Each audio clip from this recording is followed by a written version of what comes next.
On this edition of Sightings, recently declassified tapes prove that one of America's most strategic Air Force bases had a major encounter with UFOs. It was not anything that we know of as a flying object that could do the maneuvers that this did. Carla Wall investigates a UFO encounter at Edwards Air Force Base. Then, inside this charming getaway, a harmless game unleashes paranormal forces. Beware. Those that seek ghosts will find them, but they may not like what they find. Later, find out why many of our founding fathers believed in life, liberty, and the pursuit of the paranormal. It's a profound legacy, but it's the legacy of the ancient mystery schools. And under wraps for 70 years, Sightings uncovers the stormy results of a test for life on Mars.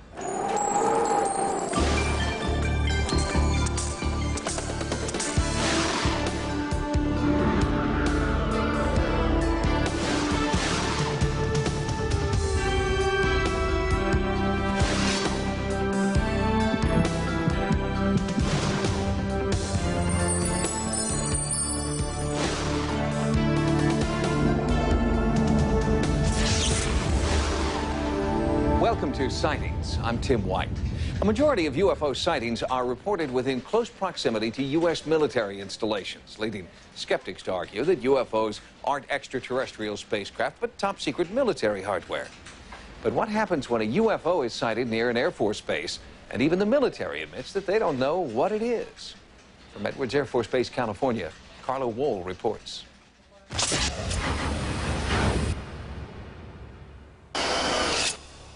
Edwards Air Force Base in California's Mojave Desert is an area where people often gather to scan the skies for UFO activity. But what about the people inside Edwards? Are they seeing UFOs too? According to this historic tape, they are. Some confirmed reports of some unidentified flying objects in your area. But should be approximately, there was approximately 5 to 7 objects, green, red, and white flashing lights. From Edwards. And Sightings has also obtained still photographs of an Edwards Air Force Base radar screen taken on the day of the incident. They clearly show radar returns from the unidentified objects. That's those 3 little dots out there, and I'll say that there are 3 definite objects. It's not weather, it's not clutter. It was 1965, the Cuban Missile Crisis still fresh in everyone's mind. The military was on constant alert for foreign intruders, but the Air Force was not expecting the kind of intruders who pierced the Edwards shield on the night of October 7th. There are those who believe these visitors came from beyond our world, not to invade, but to make contact. This incident happened 30 years ago, and back then, these planes right here, these Blackbirds, were top secret. What's to say that this isn't what they saw that night up in the sky? Well, because these things don't glow. They're not made to be illuminated, to be spotted. They're made not to be seen. Independent producer Sam Sherman has created a compelling audio documentary about that eerie night titled The Edwards Air Force Base Encounter. His source material was a confusing jumble of declassified Air Force tape, which covered hours of official military communication. The tapes have finally been declassified. Why did you decide to do something with them? I felt the public should know something about it. It's a subject that has been ridiculed for many years. I was stunned to find out that a squadron of 12 UFOs was over Edwards and that there was an alert status and that 5 other bases were involved and NORAD was involved. It shocked me. And Sherman pointed out that one of the biggest surprises revealed in the tapes was that Air Force bases like Edwards had assigned UFO officers. They didn't have any demon officers or leprechaun officers or angel officers for all the other paranormal subjects. They had UFO officers. Okay, they've finally gotten that UFO officer at Edwards, Lieutenant, and he said yes, he would like to have a look. We're getting plenty of live data as a visual on these things, about 40 miles south of Edwards, several of them running. At the radar screen in the Edwards Tower that night was Air Force Tech Sergeant Chuck Sorrells. He's not spoken publicly about the incident for more than 30 years until now. Looking back now, what do you think What do you think it was? You've had 30 years to sort of think about it and wonder. I've thought about it on a lot of occasions. I know it was not an aircraft. I know it was not a helicopter. I know it was not a weather balloon. I know a lot of things it was not. It was not anything that we know of as a flying object that could do the maneuvers that this did. And what it was, I do not know. Soon after Sorrell started his shift, he alerted his superiors to the mysterious objects hovering and darting about the base. Objects shown on this Air Force photograph of his radar screen. The decision was made to scramble an F-106 alert bird. Edwards, do you still have any of these UFOs in sight? Yes. Okay, Tower, pick out one you want us to intercept, and we'll take a 0-1 in on him. The chase was on, but the pilot faced a formidable challenge. That thing is rising. Tower, how's things look now? He's low. Look, search high, search high. It doesn't search high. Search very high. The thing is rising. It's rising rapidly. We're at 40,000 feet. Still low. Search high. The F-106 pilot, when he went up there, did you think he ever had a chance of catching up? The way it rose, as fast as it went up in altitude and he passed under it at 40,000 feet, not a prayer. Not a prayer, not a chance. Was a mismatch. Oh, completely. No way he could have caught that thing. After listening to the audio account of what the Air Force referred to as the incident, Washington, D.C. MUFON Director Elaine Douglas is convinced that the tapes provide solid evidence of extraterrestrial craft. Elaine, we are sitting here in your office, surrounded by books and transcripts and videotapes of sightings. What about this particular audio recording impressed you so much? It's real. It's live.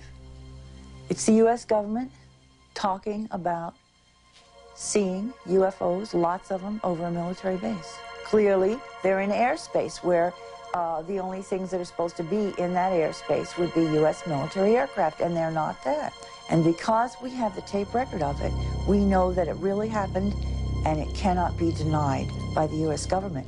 Some people involved in the UFO community believe that these tapes, what happened to you that night, proves that UFOs exist.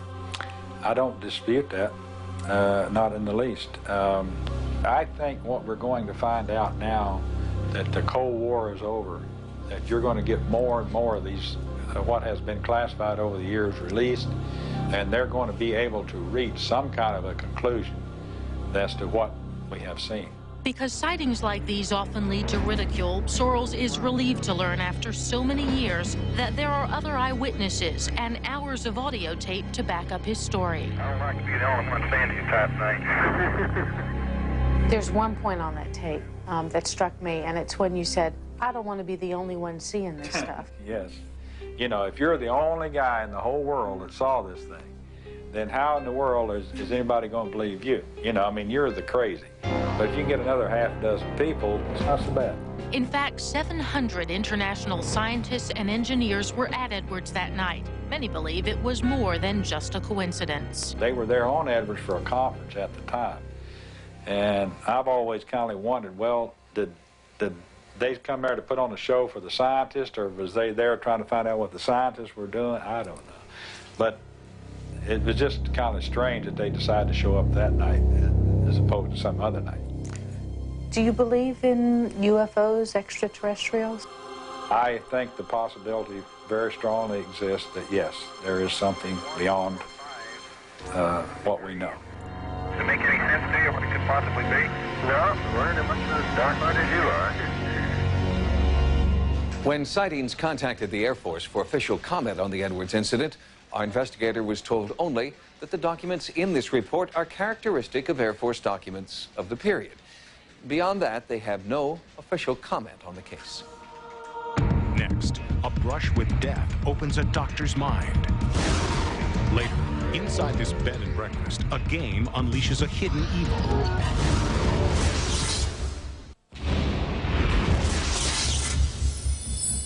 We've all heard it, that little voice inside that warns us in the nick of time or tells us which way to turn on an unfamiliar street.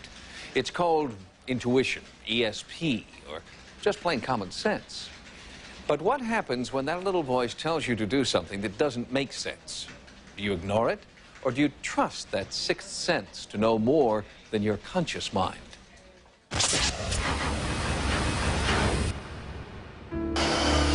I'm going to take a look into your eyes. Okay. Just going to dim the lights. Dr. Yvonne Kaysen was brought up in her native Canada to trust the rational, the real, the scientific, and by the time she was 16, she knew she was going to be a physician. I think that I was a sort of scientific person.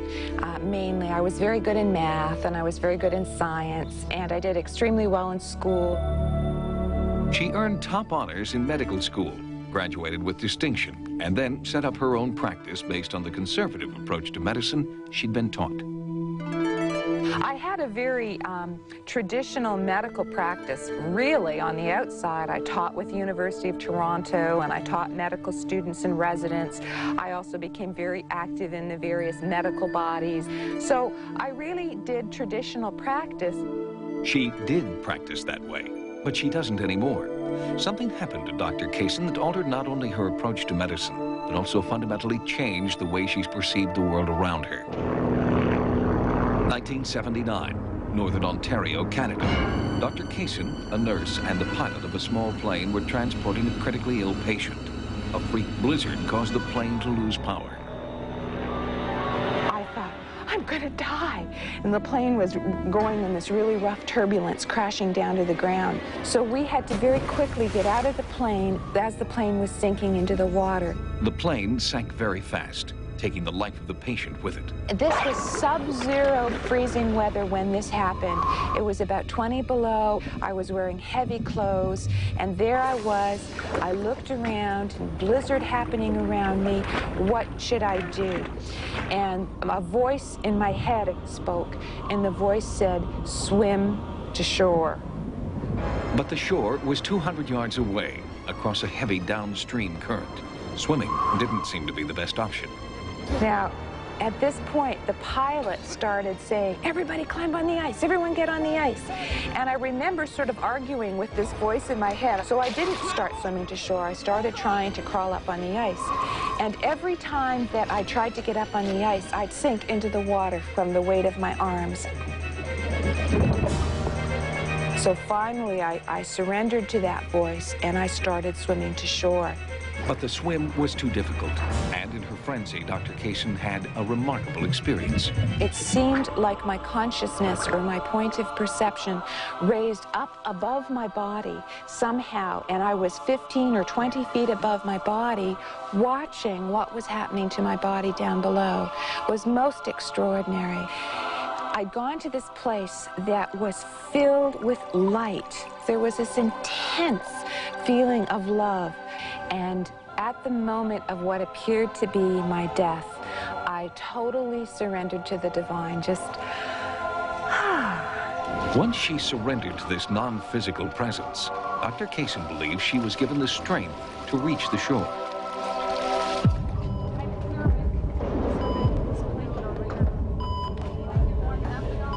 A rescue team rushed Dr. Kaysen, the nurse, and pilot to the hospital. They were all unconscious. I was in this wonderful, expanded place up here, and suddenly, with a noise, I was sucked into my body, and all of a sudden, I was back. The experience changed my life in a lot of ways. I really wanted to figure out what it was. That was the scientific part of me.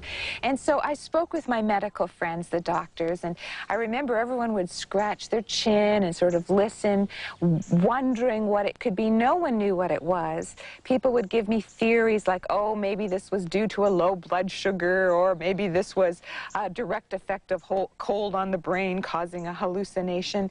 But none of that was good enough for me. After much study, Dr. Kaysen now believes she had what paranormal researchers call the near-death experience. I totally had lost my fear of death, and that persists to this day. Dr. Kaysen also believes that since the experience, she has acquired psychic abilities, including clairvoyance. It seems that having a near-death experience opens your consciousness somehow and makes you more open to various sorts of other mystical and paranormal experiences, such as the clairvoyant experience. Kevin, you see that house right there? That's where Auntie Vaughn grew up. Colleen Isherwood has been Yvonne Kaysen's friend for 30 years. They grew up together in this Toronto neighborhood. Before she had her near-death experience, Yvonne was not the type of person who would talk about anything mystical like that, anything unusual. But the more she began talking about her paranormal experiences, the more she heard from others with similar stories. Many people who'd had various sorts of spiritual or paranormal experiences were looking for a doctor who would listen to their story and who wouldn't automatically judge it as something crazy or a hallucination or a sign of mental illness. So I found people over the years started coming to my office so that more and more of my patients ended up being people who'd had spiritual or paranormal experiences. So my practice started shifting in this direction. When I started seeing Yvonne, I said, what I want to do is first find out that I'm not crazy, number one, what I'm experiencing, and what I want to become is a more spiritual person. Today, Dr. Kaysen is the director of the Spiritual Emergence Research and Referral Clinic in Toronto. Along with a staff of physicians and other healthcare professionals, Dr. Kaysen has steered her practice towards the care and support of patients like Alexis Radlin. After about 11 years of research, I really felt ready to start talking publicly to doctors and to the public about what I'd come to understand about mystical and paranormal phenomenon. And in her book, A Farther Shore, Dr. Kaysen chronicles the personal stories of more than 100 of her patients, all of whom have been transformed by a paranormal experience. I know now to the core of my being that it's a universal human phenomenon. Anyone can have a spiritually transformative experience. And if you do have one, it's truly a gift that can enrich your life. Dr. Kaysen has found that you don't have to have a near-death experience like hers to undergo a spiritual transformation. For those seeking a deeper self-understanding, she recommends meditation, yoga, Tai Chi, and intense, prolonged reading on any subject. Next, scientists may have finally discovered life in outer space. And did a groundswell of good intentions create a medical miracle?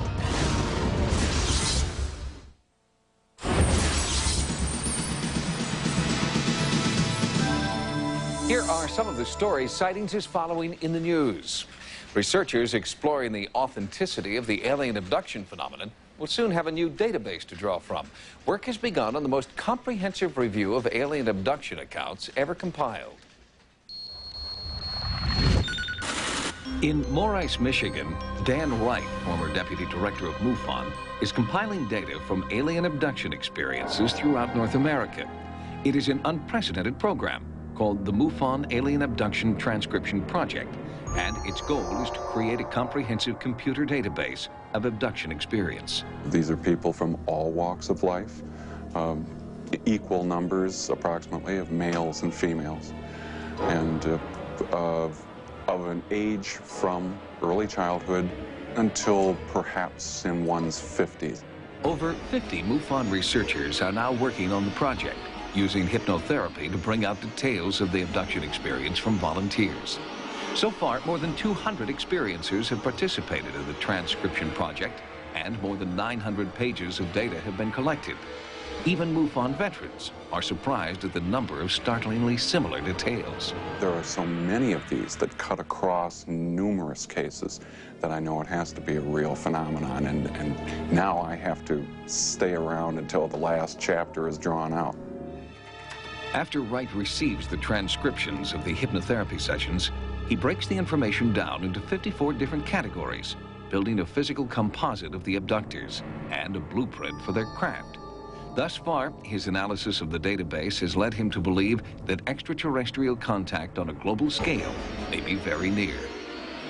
I think we're coming to some sort of culmination, whether that has to do with some tumultuous event on the Earth. All cases that I've been dealing with are suggestive of something happening very soon.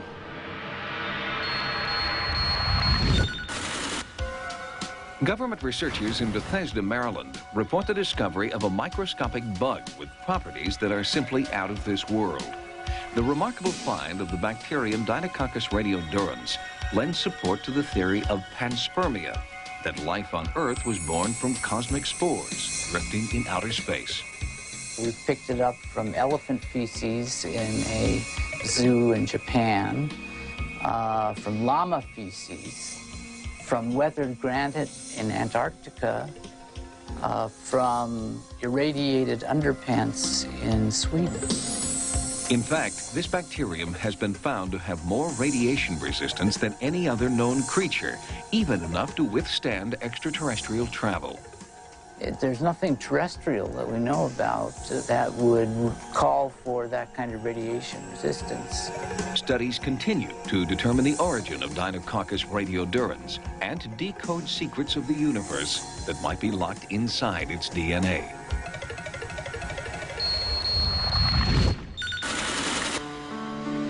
At the University of Virginia Medical Center, Dr. Neil Kussel is crediting the young boy's miraculous recovery from a brain tumor to both modern medicine and psychic healing. Craig's mental attitude at the time of his surgery was extremely positive. That he made a dramatic and remarkable recovery, far greater than I would have anticipated. Goes beyond the science of the medicine that we applied. In the final stages of his brain tumor, 12-year-old Craig Shergold made one last dying wish. He wanted to be immortalized in the Guinness Book of World Records as the recipient of the most Get Well cards. With the help of the Children's Wish Foundation International, Craig reached that goal, receiving over 100 million cards. Knowing that he had the support of these tens of millions of people had a material effect on not only the speed but the completeness of his recovery. Recent studies have shown that prayers and concentrated meditation can have a positive effect on healing. Were the good wishes and healing words expressed in these cards a form of health-giving prayer? It is one possible explanation for Craig's inexplicable recovery. And Dr. Kussel believes the cards did effect a cure for Craig's life-threatening illness. I think that the patients need spirituality. I think that the families and their friends need spirituality. And I think that most of all, the surgeons and the other caregivers have to have a high degree of spirituality if you're going to optimize the outcome in these patients. We'll have more stories from the news next time. Now, here's what's coming up on Sightings. What our founding fathers really meant by the spirit of America. Lincoln consulted a so-called psychic when he was first running for Congress. Later, what our government knew about radio signals from Mars.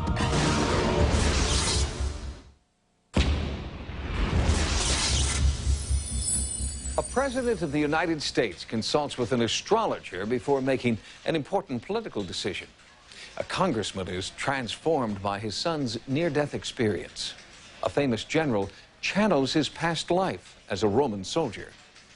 May sound like the plot of a great new novel, but it's not. It's what really happens behind closed doors in our nation's capital.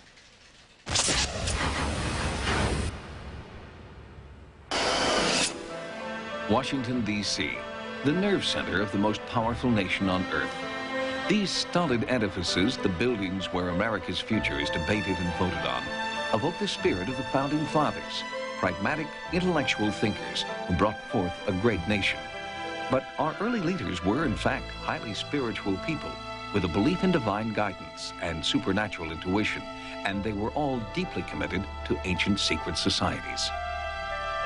The driving force was the people who were part of the Freemasonry movement. For example, all the signers of the Declaration of Independence except one was a Freemason.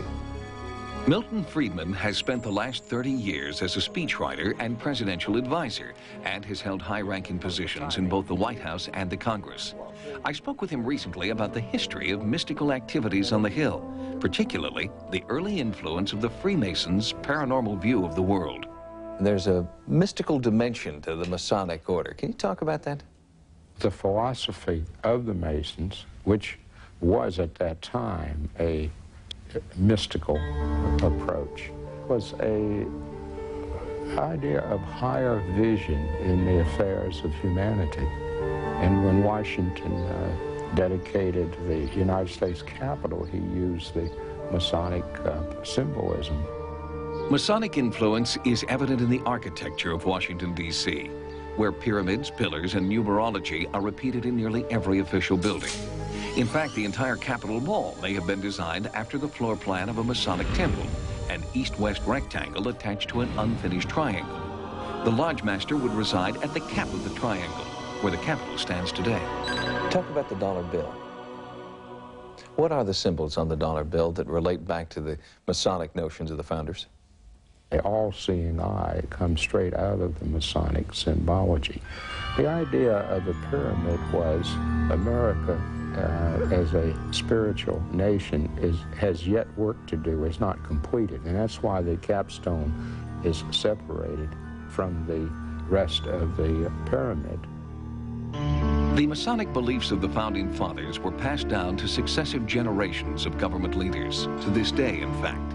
But other types of supernatural beliefs have also influenced government, including Abraham Lincoln's belief in psychic ability.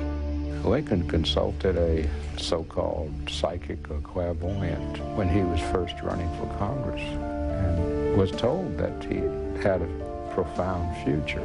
When he was president, it is known through historical records that he had a woman come to the White House to give so-called readings. Before he was assassinated, he dreamed of seeing himself in a casket, lying in state. And in this century, mysticism was a silent, influential partner to one of America's greatest generals. Patton is said to have had the power of retrocognition, of seeing himself in past lives, in battles when he was a general, whether back in Roman days. And some say that his daring and his intuition of what the enemy might do resulted in his success as a dynamic commander. And trust in supernatural power was not limited to the U.S. or to serving the good of humankind. One of the most intuitive people of the 20th century was Adolf Hitler.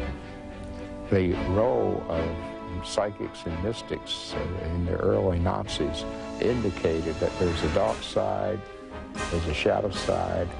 So this is a power that can be used for good or bad. And according to some sources who have spoken to Sightings, the ability to twist psychic power into a weapon has been studied at the Pentagon. Former members of top-secret government projects claim that the military is continuing to train intelligence officers in remote viewing, a technique in which untapped powers of the mind are being probed for their potential as a psychotronic weapon of the future. But Representative Charlie Rose believes that exploring the paranormal has the potential to do more good than harm.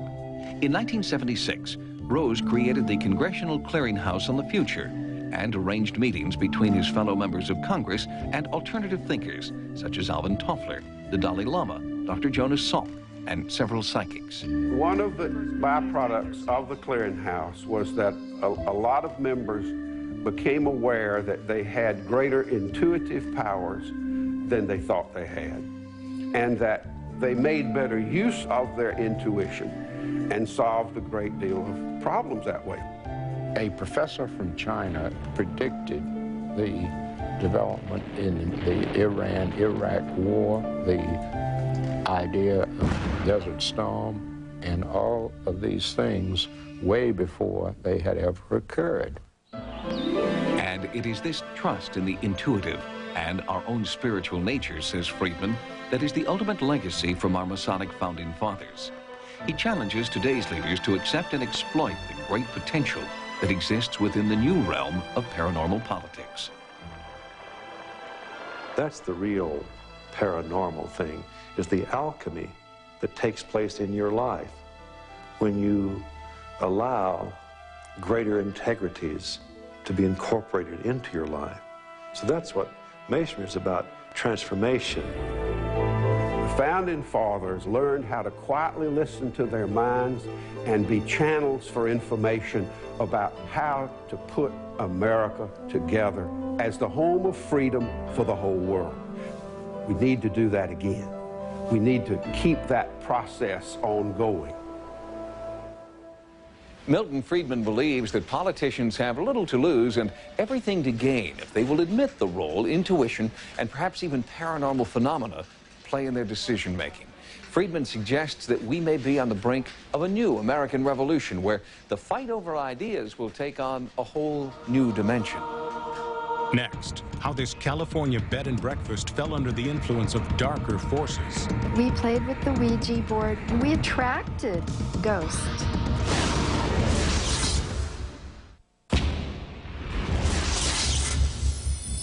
Unlike a lot of people, Kathleen Poring wanted to make contact with the ghosts, said to haunt the turn-of-the-century home that she had just purchased. She sought out the spirits with candles and a Ouija board. Her efforts to contact echoes from the past paid off when ghostly activity began resonating throughout her home.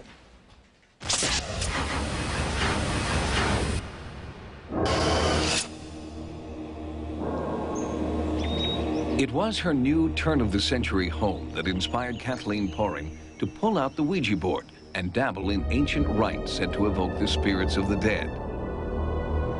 Beware, beware. Those that seek ghosts will find them, but they may not like what they find.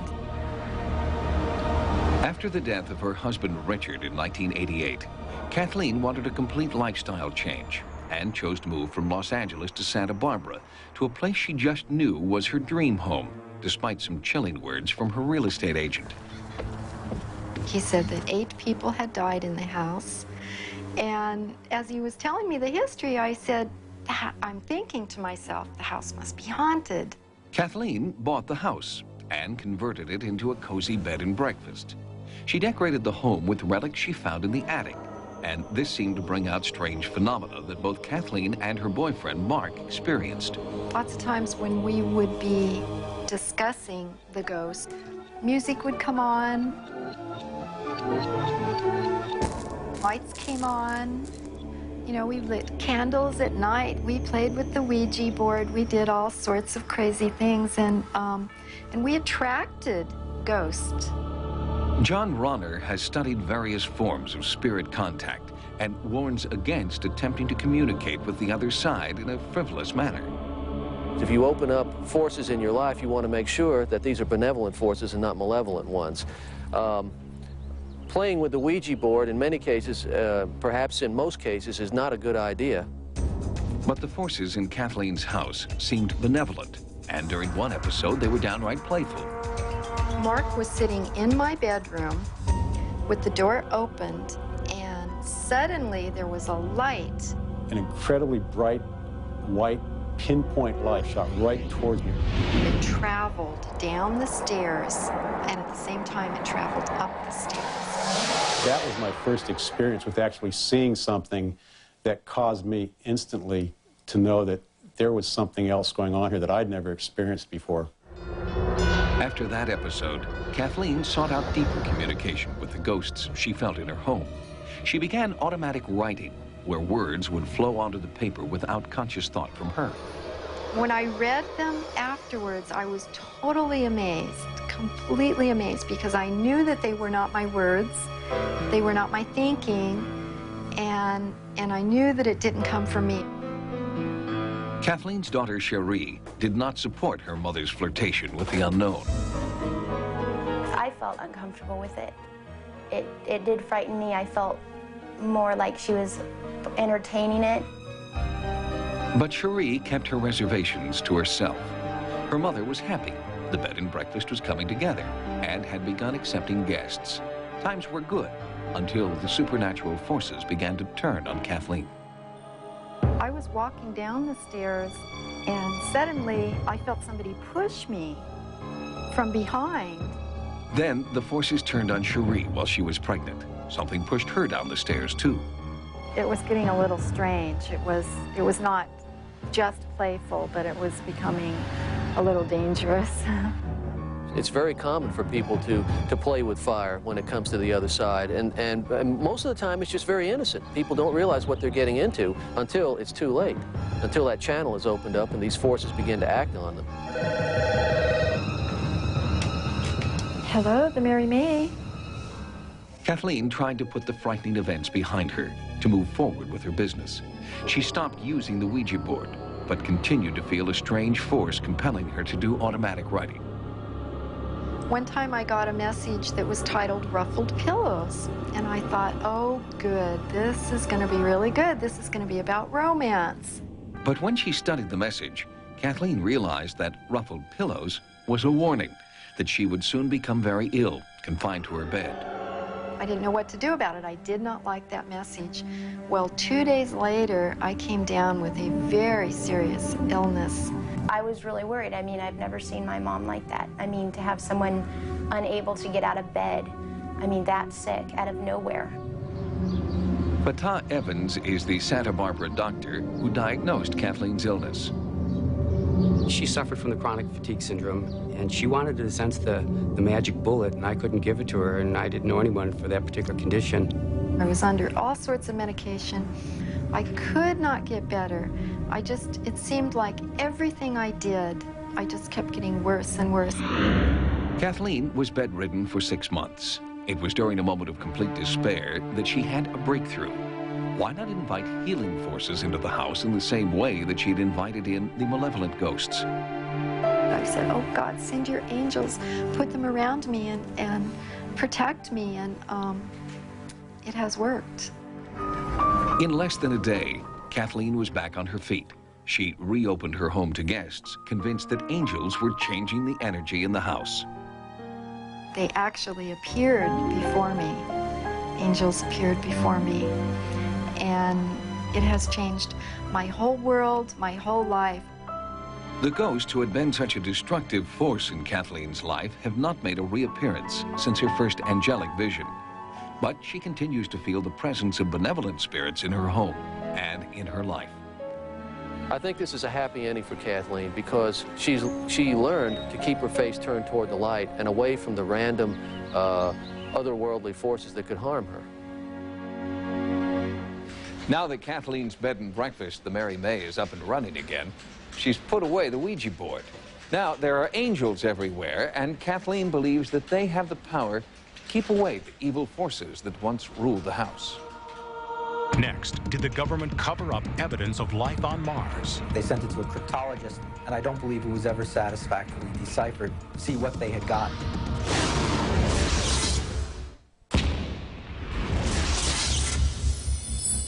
Recently, Sightings brought you images of the surface of Mars, taken by the Viking space probe. A large structure is clearly visible, which looks remarkably like a human face.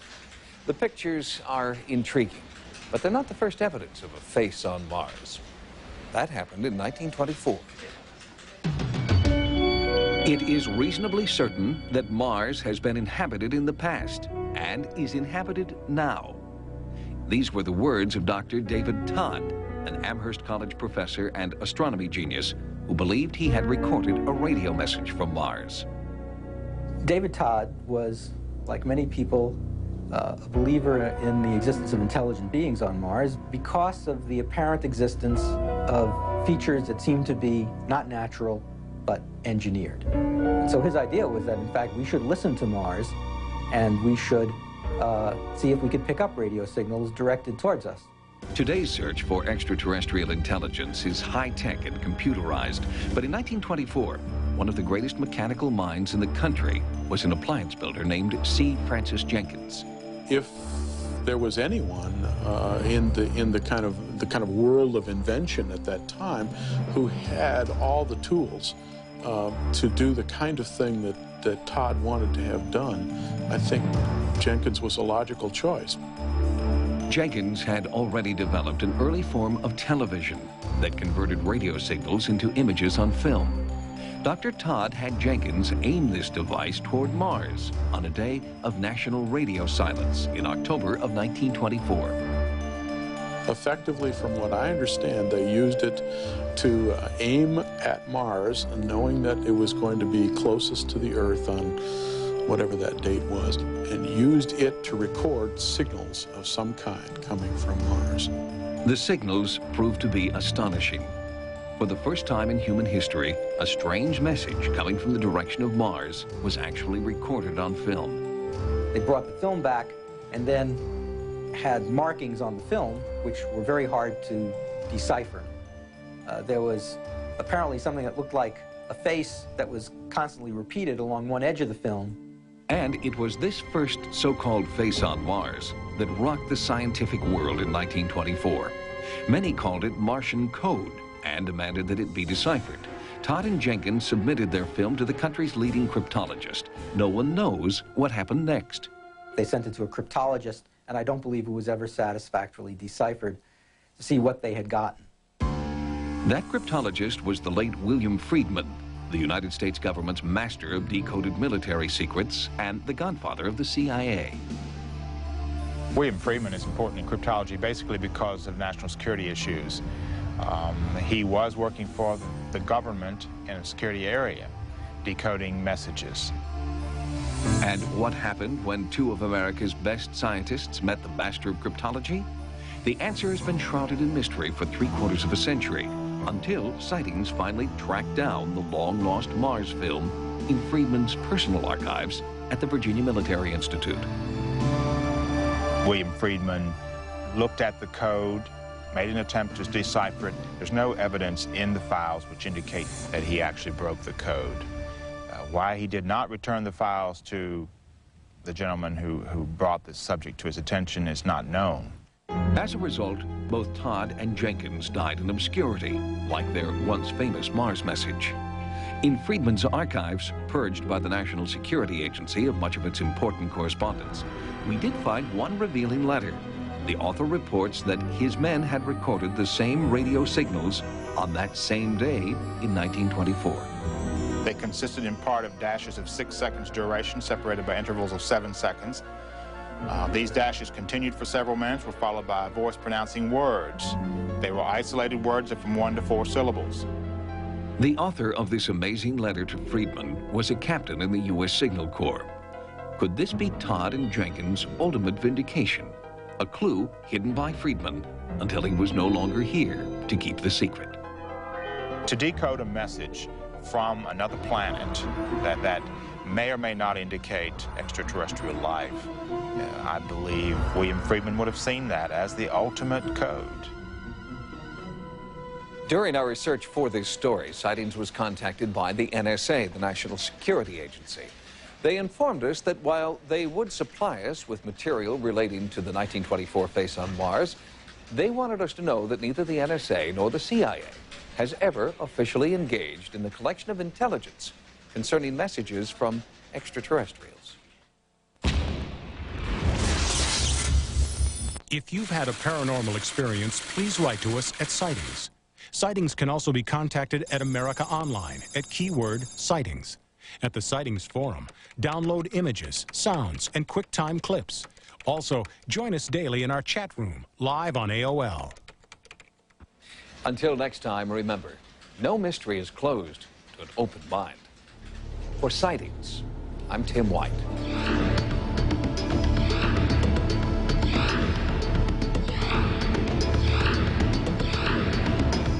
Next on Sci-Fi, Dark Shadows. Tonight on Farscape. A heinous crime. You're under arrest, alien, for murder. And a false confession. I crushed that man's throat. I am guilty. Lead to a trial of errors. Trust me, I'm a lawyer. I hereby find the defendant guilty. Wait! 3 solar days from now, she's executed. Sci-Fi's Farscape. Tonight at 8, only on Sci-Fi.